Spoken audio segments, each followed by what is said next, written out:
të tregojmë për kushtimin ton që ndërmjet veriut dhe jugut të ketë sa më shumë komunikim, qarkullim, bashkëpunim e shkëmbime.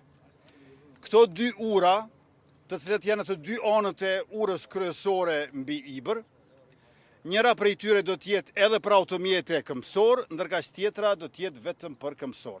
Ajo që do t'jetë për automjete dhe për këmbësor është e gjatë 50 metra, është e gjerë 10 metra, me që rast nga 1.5 metër trotuari ka në të dy anët. Ndërkaq kjo ku jemi tash këtu do t'jetë vetëm për këmbësor, me gjatësi 41 metra, ndërkaq gjerësi 37 metra.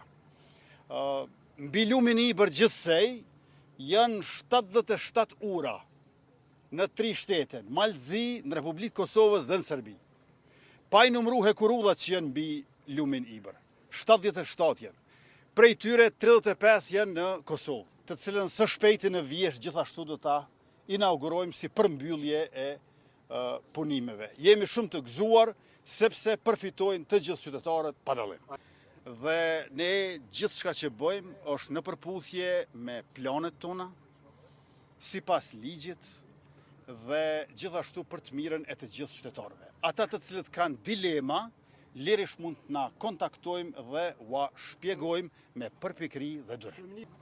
Kjo tregon efikasitetin e qeverisë dhe gjithçka është sipas ligjit dhe rregullave. Nuk e keni asnjë shkelje nga më të vogël. Ura aktuale do të hapet po ashtu. Aty siç e dini janë karabinierët italian.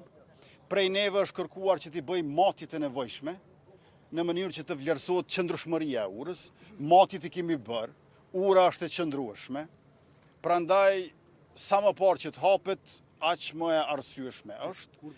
Dhe kur do të hapet, kjo varet edhe nga karabinierët italian. Ne nuk dëshirojmë të krijojmë kurfar fërkimesh me askënd, përfshirë edhe karabinierët italian, prandaj edhe po i presim kur edhe ata të binden, siç jemi të bindur ne, që ura ka nevojë për qarkullim edhe të automjeteve, jo për persona të uniformuar. Ka kalu koha e barrikadave, është koha e bashkëpunimit, e qarkullimit lirë, e shkëmbimeve sa më të mëdha të mallrave, të kapitalit, të shërbimeve. Prandaj unë besoj që këto ura do të shfrytëzojnë jo vetëm shqiptarët, por që të gjithë. Nga ana jo nuk ka rrezik. Punimet i zhvillojmë ne, nëse dikush shkel ligjin, pengon punimet, atëherë duhet të merremi me ata ose ato, po jo me ata të cilët janë duke punuar. Prandaj nuk është mirë të hedhim dyshime të panevojshme dhe të spekulojmë për rreziqe të cilët janë aktuale. Kërkesave që kemi pas nga ana e të dyja komunave dhe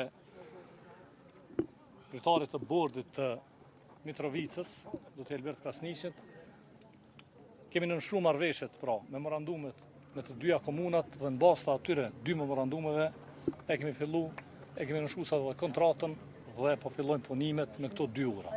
Të dy urat do t'i lidhin dy komunat, pjesën jugore dhe pjesën veriore, pra Mitrovicën, është afër 3 milion euro për të dyjat.